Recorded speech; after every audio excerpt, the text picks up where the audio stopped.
Welcome to Good Morning Hospitality, your one-stop shop for the latest news, noteworthy trends, and thought-provoking discussions across the industry. From hotels and short-term rentals to all things travel and hospitality, you'll find each episode equips you with the information that you need to start your week. Join us on Good Morning Hospitality every Monday, wherever you get your podcasts.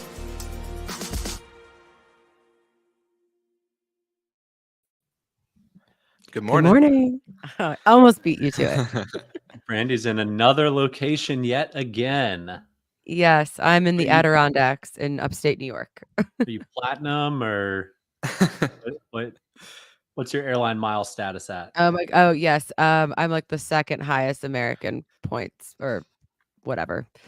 Still, it doesn't get you as everybody's on the points game now, and so those upgrades are few and far between. Very hard to get. Yeah, but man, does it look good when you log into your account and you just see a stack of points? You're just like, oh, I can't wait to use these bad boys. Yeah. So someday. That's how I'm feeling right now. That's how I'm feeling. I logged into our credit card statements, just like hundreds of thousands of points. I'm like, yeah, baby, let's go. So use it. I'm waiting for the perfect opportunity, to seize the day one day, but not today. How are you guys doing? How's your weekend? Yeah, I would say the irony of people that work in hospitality is like the number of people that actually go and take vacations. Exactly. We all travel for work, but do we ever take some time off for ourselves? That's the question. No. Not many. I know I'm guilty of it, but yeah, that's life. 'Tis life. How was your guys' weekend? It's good. I'm obviously in a new location. I had a family reunion this weekend, so we had great weather. The lake is nice.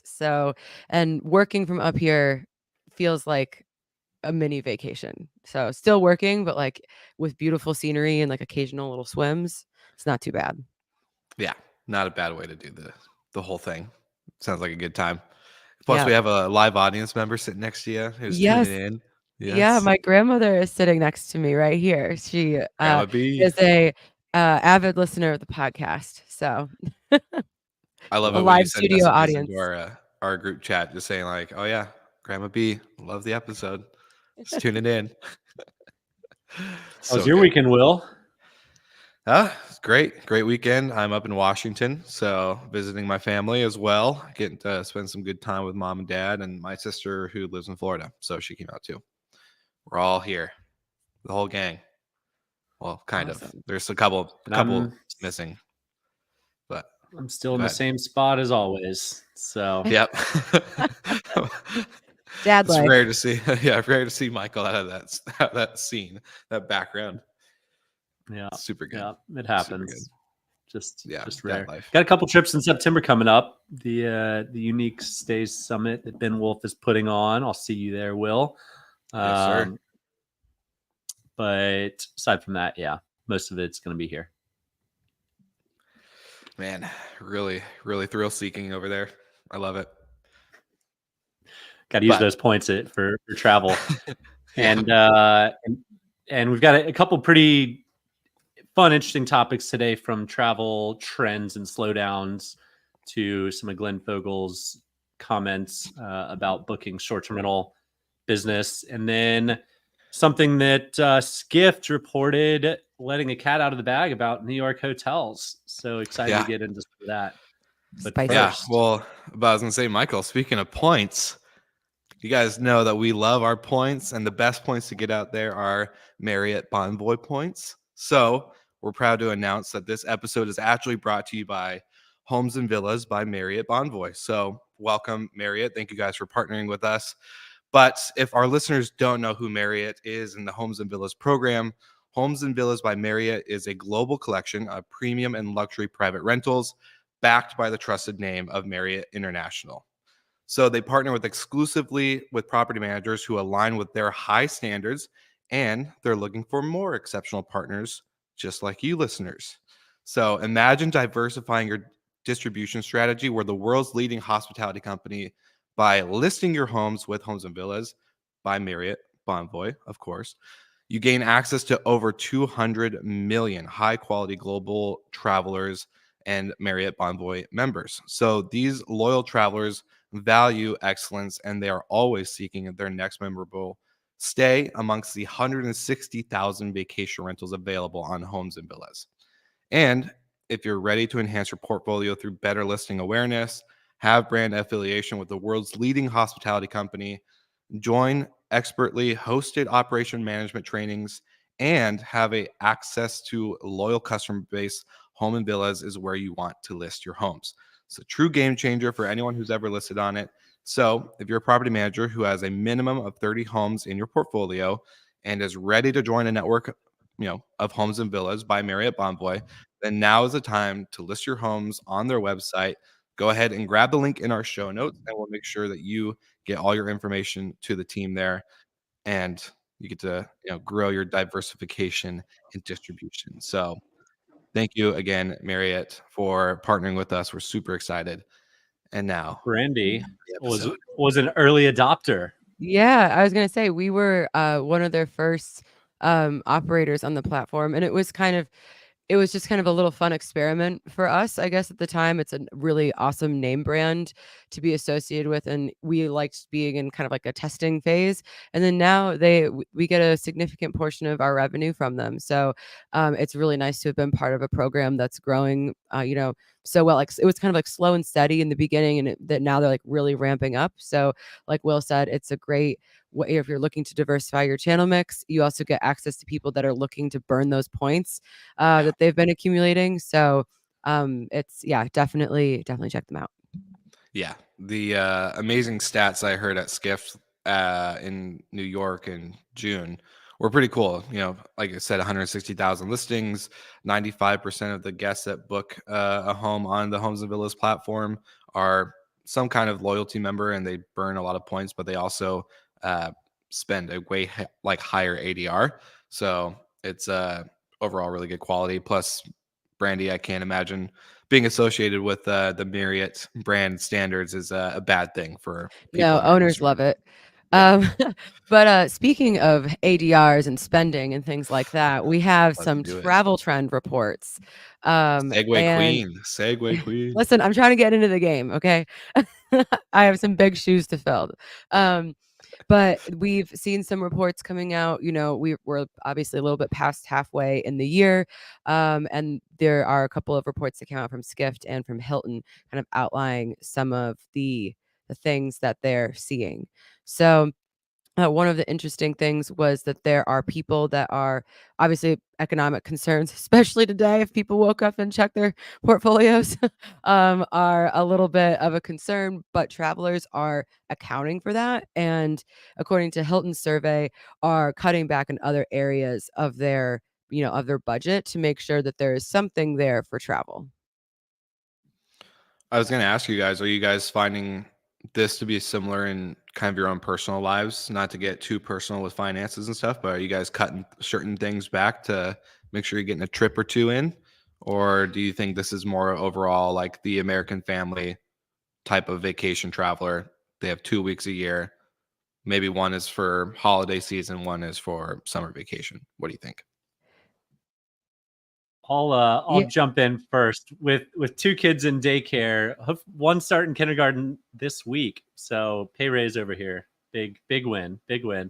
The vacations are one of the things that kind of gets pushed off to the side in the short term, but it's the aspirational elements of it, and the trip planning really never stops or slows down.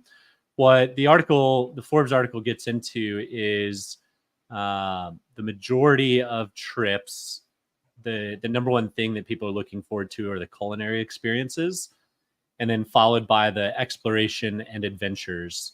And 47% of travelers will prioritize exploration and adventure second to culinary. So if you don't have those 3 things, food, exploration, and adventure tied in with your properties and locations, you're obviously missing out on some huge trends. Chances there to highlight those things that are important to guests when they travel. And I actually don't think our space is terribly great at that. I think there's Explory out there who does a good job with trips and activities. There's not really anybody that kind of ties in with food except for a local chef experience in some cases. But give the travelers what they need. Give them access to these events, activities, culinary experiences, and I'd love to hear back at how effective it was. Totally. And one of the things I don't know, I was kind of on I wasn't kind of on. I was on a podcast last week and they're asking me about hits and misses in the short-term rental space. And I was like, okay, like there's obviously some basic ones that we all know. But one thing I'm kind of thinking about is a lot of property managers, depending on how big they want to get, right? Like if you're Robin Cragen or if you're Brandy, right? Those are very two different scales and two different sides of the industry. But if you're more on the smaller side and you're just like, hey, I want to grow my hospitality, my service, I think some of big opportunities a lot of short-term rental operators or vacation rental operators can get into is creating kind of a business that helps benefit the traveler that you host in your homes. So creating, whether it's, if you have a restaurant or if you have anything else close by, or you love doing a certain type of tour or activity, there's other ancillary businesses or kind of like spinoffs you could do. And I would be very curious to hear from you guys. Do you think property management companies or, vacation rental management companies, whatever we want to call them, can properly integrate this type of brand or activity into their business? Or do you think it's just completely, you can't compare apples to oranges here, and unfortunately it's just starting another business and it would be too much? Yeah, I have a lot of feelings about that. Like one of the things that I keep coming back to at this topic of like the level of service and experiences and things that STRs have versus hotels, you Mhm. like the whole point is being as like light as possible. So like you're not, in order to run a bar or a restaurant like that is incredibly, like, so operationally intensive. There's a very high payroll cost with that. There are very slim margins in the most successful of those businesses. So to add like a slim margin business to another slim margin business that has high operating costs, like, just doesn't seem super smart to me, unless you can do it on a luxurious scale. Like the luxe properties, I think that is where you can really tie those things in. The way you can maybe circumvent that is having strong partnerships with local restaurants where you can send people, but that's just like a really strong recommendation. That's not like a part of your property. And to your point, I think like if people are looking for that culinary adventure hospitality experience when they're booking a trip, they're probably going to a boutique hotel that has all of those things combined. I think that the boutique hotels are really where you find that intersection of options. Michael, any thoughts? Yeah, I mean, I agree with Brandy entirely. Yeah. Don't go and develop your own another business. Partner with those that are the experts in the space. It could be the neighborhood restaurant next door. It could be a national brand that's in all of the markets that you're in. Just encourage the activities that travelers are booking, and short-term rentals and hotels have the expectation of clean, safe, easy to access, etc. It's those little touch points that take it to the next level, where the experience is defined and the expectations are exceeded or fall short. And if you can even just recommend the best restaurants, like, you're going to get a lot of credit just by saying, hey, the best restaurant in Miami, my favorite two are this one and this one. Go check them out. The guest checks them out, loves them. They give you credit for that, not the restaurant. You're the one that pointed them that direction. You're the one that gave them those tips and advice. And then the next time they come, it's like, oh, Brandy knows what she's talking about. Let's go back down and stay with her because she's going to give us maybe some other tips this time that we didn't know about. So, or if you're friends with restaurant owners, maybe it's an experience that elevates it because they know Brandy or because they know Will. And people want to feel special and like VIPs. And we've all had those travel experiences, and those are the ones that you remember far more so than the ones that just met expectations, that are clean, that you can get into at a reasonable time, and checkout's easy. You don't have to take the trash out 6 miles down the road. So I think they don't go and complicate your business too much. Just team up with other small businesses in your market. And we have a comment from Terry saying that the vendors outside our industry don't have the technology to make it work, and that's kind of what's holding up the process. And so I think that you have to look at this as not a profit-making opportunity, that it's literally just your recommendation. And until there's better technology or better integrations and ways of tracking that, because that is, when we try to do partnerships with people, different restaurants, it was like so difficult to track, and there was nothing part of Attribution. that. Yeah, but so I think you just have to view it more as a value add to your property, and not that, like, not another revenue stream, at least for the time being. Yeah. And kind of piggybacking on this, we Rafat, the editor of or founder of Skift, put out a post over the weekend that it's official. We are in a travel slowdown. So macroeconomic data, jobs reports, earnings calls, it's all showing a slowdown across the board within travel hospitality. Now, that said, aspirationally, like I mentioned 2 minutes ago, aspirationally, we all want to travel. Mm-hmm. Travel isn't going anywhere, but travel ebbs and flows with economic data, with geopolitical data. And we're dealing with both economic and geopolitical challenges, both as a country and globally right now. Especially this morning, we all woke up to a lot of red some retirement funds that aren't as they kick out retirement a little longer. But there are times of absolute rip-roaring good times. 2019. Super high, 2020, super low, 2021, super high. And we're kind of just coming off of some highs right now. And it might be a tough couple of years, might be a tough couple of months, hopefully shorter rather than longer. But travel is instinctual to the human experience and is one of those industries that will ebb and flow, but it's not disappearing. It's not going away. Yeah, I think what's also one of my predictions, maybe for the back half of the year, is that we're going to see the booking window shrink again, because kind of to your point, like, what are anecdotally my travel plans? I had this big summer of European weddings that was paid for well in advance of those trips. So now at the end of the year, it's like nothing's being planned, but maybe if there's a last minute deal and we feel like it's comfortable, we'll go and do that. And so I think that we had seen the booking window start to elongate again after COVID, and you might just see that shorten, where people are going to hold on to their cash and they're like, okay, actually this weekend we could get this quick flight to, I don't know, San Diego, and we're going to go for 3 days. So I'll be interested to see at the end of the year if that actually pans out. I'm also curious to see if the drive-to destination market starts to pick up again, like it did during COVID, where it's like, okay, instead of maybe paying $135 for a flight or whatever the cost is, I'm sure it's not $135 at that time, but you get to, save that extra money and put it in the gas tank instead. I don't know, could always be interesting comeback. Luxury will stay, upper middle class might trade down, middle class will trade down, and then the lower class is just going to probably save up and not travel again until the economy is a little bit better.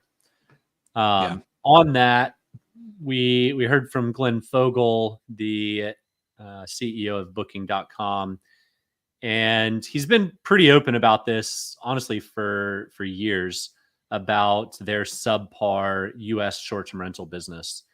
They were on a really, really good trajectory, 2018, 2019, but fraud just was so rampant on the platform that they lost a lot of the goodwill and the trust of property managers. And it's going to take some time to get back. Now, they are one of the world's, or probably the world's biggest. I think they're still bigger than Expedia. but it's going to take some time and some goodwill to get booking back in the mix where property managers can trust them, and they want booking to be an integral part of their distribution mix. And I know, Brandy, before we jumped on, we were talking about some of the distribution mixes. Would love to get your input on booking and, Glenn's take on how short-term rentals is subpar yet again. Yeah, I mean, we have, and this is just obviously like from the Romy perspective, but I bet it would mirror a lot of people. We used to over index on Airbnb, like in terms of mix. And then now, I mean, we have a pretty even mix between booking.com, Airbnb, and direct. But honestly, a lot of times booking.com is a bigger chunk than all of those.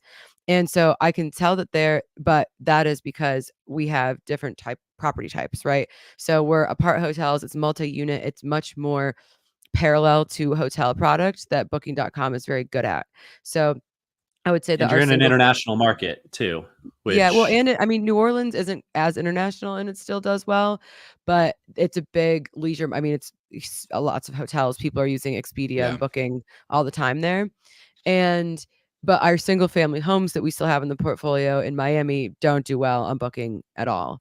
But I think so it's interesting that still several years later, they haven't cracked the code on how to get the short-term rental traveler. And I think it's just a long ingrained association. You have Vrbo and Airbnb are like where you get your short-term rentals or your house. And even though like you might rent an apartment, there's still that association. And then it's you go to Booking or Expedia to get a hotel. I just think it's really like those two things are ingrained. And then I also think it's interesting seeing other channels kind of bite into the mix.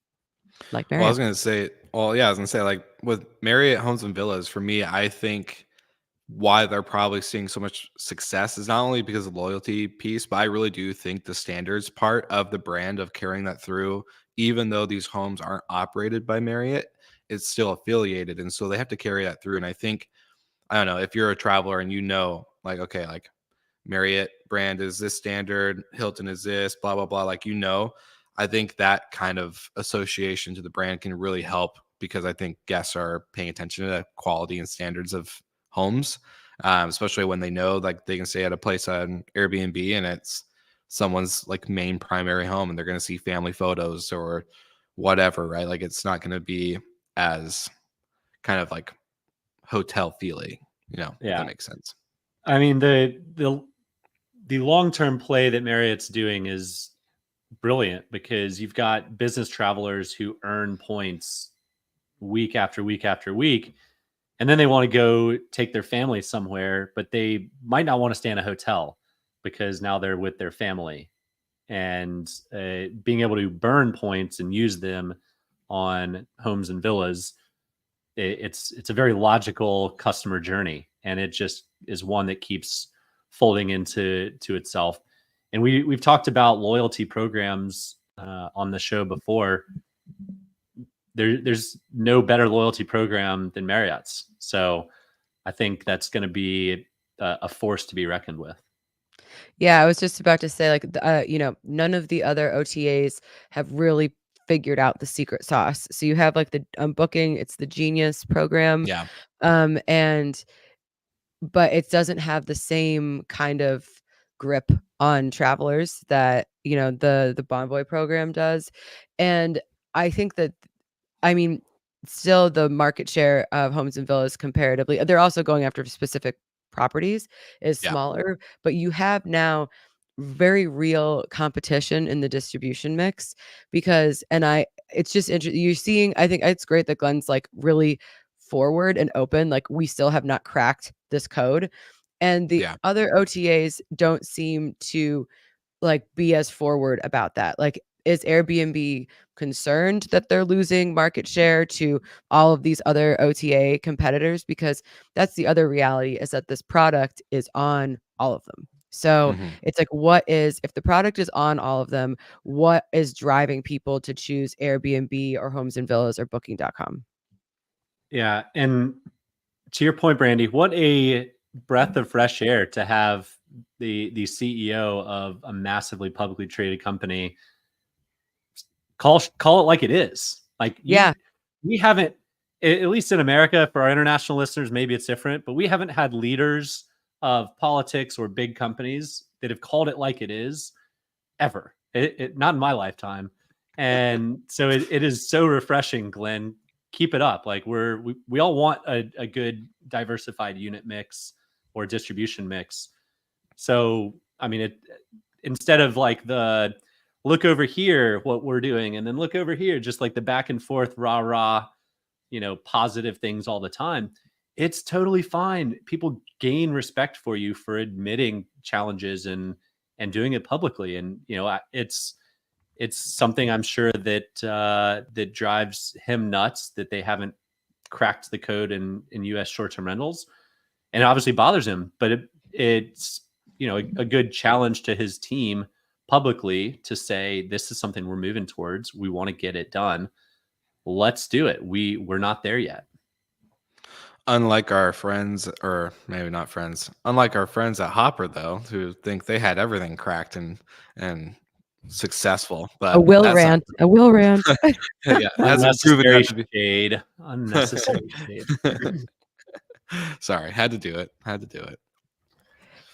Yeah, I really do like the admitting that there's a problem still to be solved.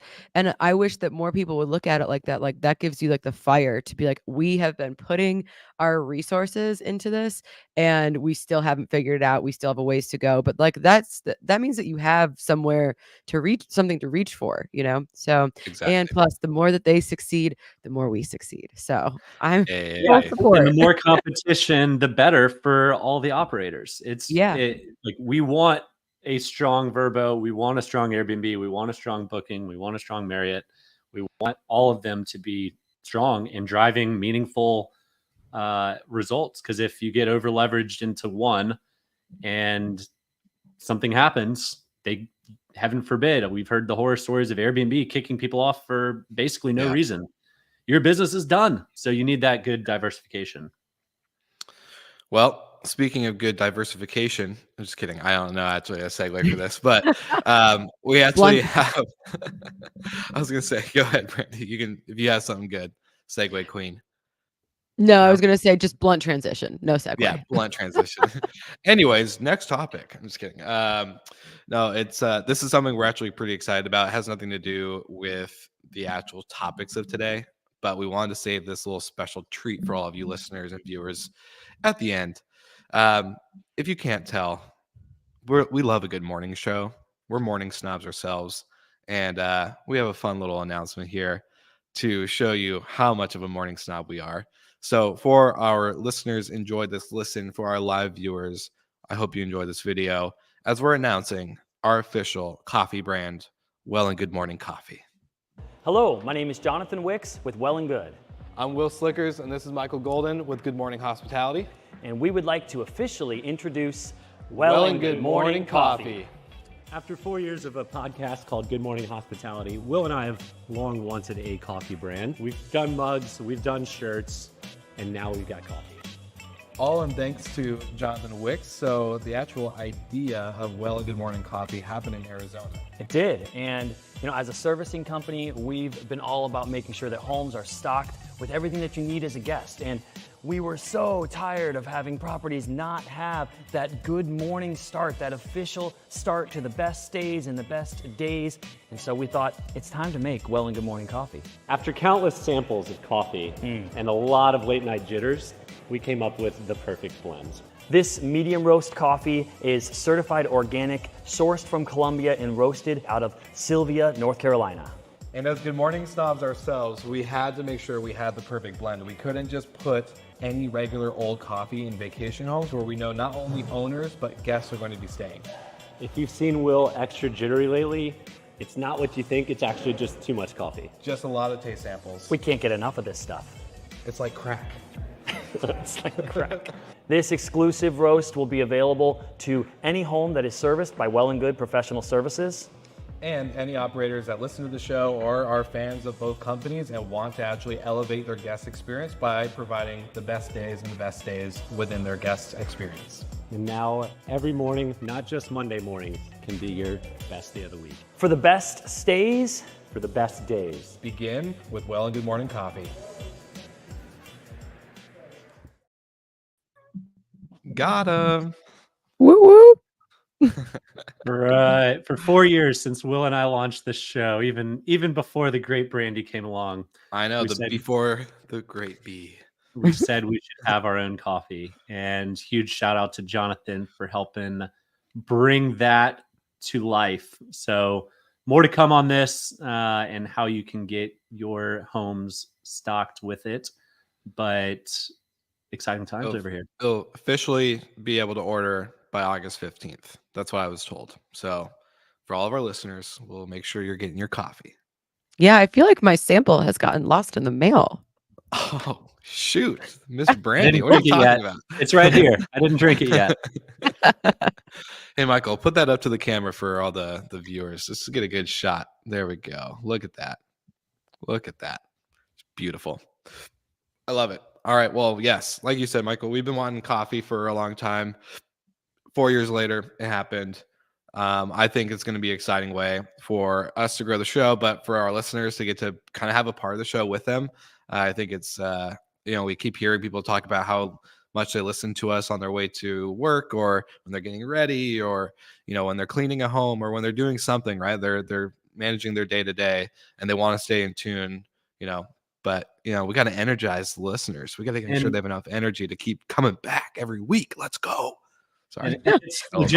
It's legit good coffee, and it's also something we've all experienced as guests traveling, checking into both hotels and short-term rentals that either don't have coffee or the coffee's trash. That's like you get in late one night, you just want a decent cup of coffee the next morning without having to go to the store or run 4 blocks down the road and pay for an overpriced coffee. So It's all about the guest experience. Amen. Brandy, didn't you have to put like an old t-shirt as a filter for coffee one time and do all these crazy things? I'm just messing with you. Yeah, I was like, did I?